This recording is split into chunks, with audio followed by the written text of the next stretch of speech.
The sky over New Carthage burned violet as the Zalathi descended. They came in mirrored ships that drank the sunlight and vomited plasma. The colony's orbital sentries, thin silver rings once meant for meteor defense, folded in seconds. The first strike cracked open the atmosphere, bleeding fire across the horizon.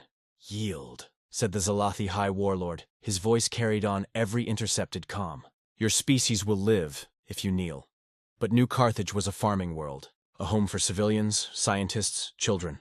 There were no fleets stationed there, no soldiers to speak of. Only a single man, Commander Eli Graves, a retired officer turned instructor. He watched from the colony's control tower as orbital defense failed, as evacuation codes flickered into static. The screams rose over the comm line. He'd served during the Orion incursions. He'd seen what alien arrogance looked like, but this was something else. The Zalathi weren't fighting, they were erasing. The bombardment lasted 13 minutes. When it ended, oceans boiled. Forests became glass. The capital cratered into an obsidian wound visible from orbit. When the High Warlord ordered the survivors to transmit their surrender, only static answered. He assumed there were none left to reply. He was wrong. The mockery of Earth, the Zalathi Empire held dominion over 31 systems. Their fleets were ancient, polished with centuries of conquest. They considered humanity quaint, a species that talked too much, bargained too much, dreamed too much, a young race that still believed in diplomacy. When their fleet broadcast the destruction of New Carthage, it was not a secret act of war. It was a performance. Across their empire's networks, they streamed the footage. The colony's towers melting, the screams, the silence. "The humans," one commentator said on the broadcast, "call themselves resilient. Let us see how resilient they are when their worlds burn." In the Galactic Council, laughter followed. The humans had 2 seats at the table, small decorative things granted to developing civilizations. Representatives of other species expressed polite regret while hiding smiles. "A tragedy," they said. "But perhaps this will remind the Terrans to stay within their cradle." Even the Zalathi military strategists dismissed any fear of reprisal. "The humans are sentimental. They cling to their treaties," said one admiral.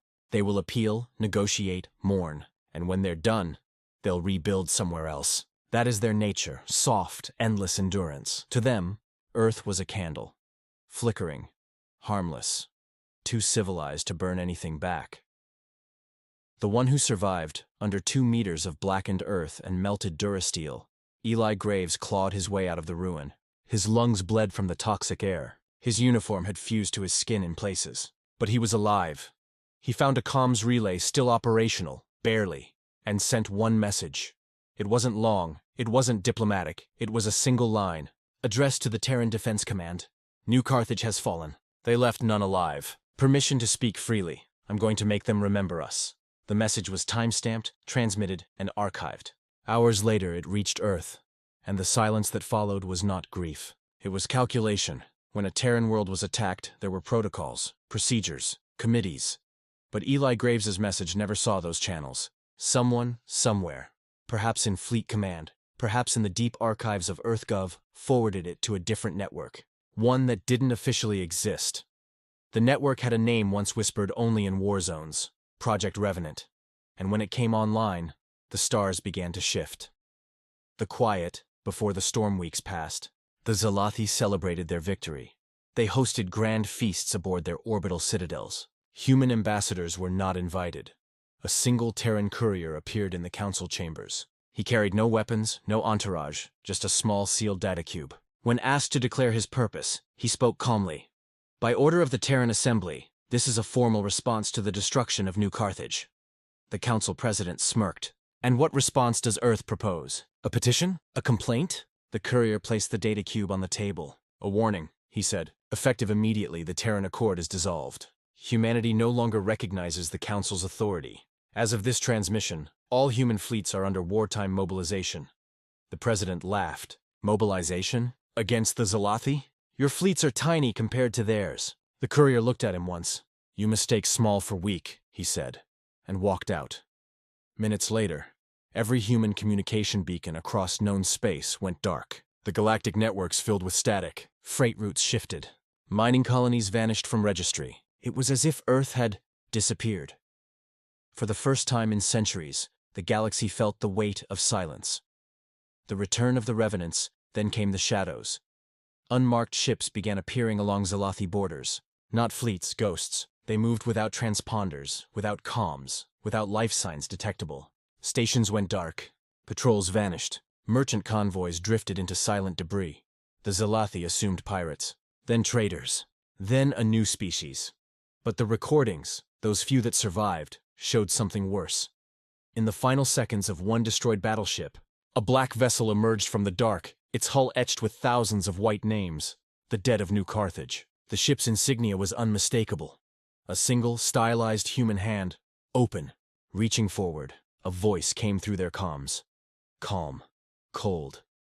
This is Captain Eli Graves of the Terran Revenant Fleet. You burned a colony. You called it mercy. I'm here to return the favor. The gates of fire, the retaliation was not swift. It was methodical. Humanity had spent centuries perfecting technology for peace.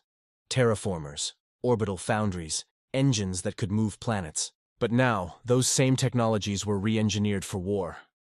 Dreadnoughts the size of cities emerged from slipspace, their drives howling like storms. Planetary mass drivers, once used for mining, were turned into kinetic artillery that could punch through moons. Fleets coordinated by AI swarms moved with surgical precision. And at their core, Commander Graves, reborn through 1,000 scars and a single purpose. The first system to fall was Crixa 9, the Zalathi military hub. The battle lasted 27 minutes.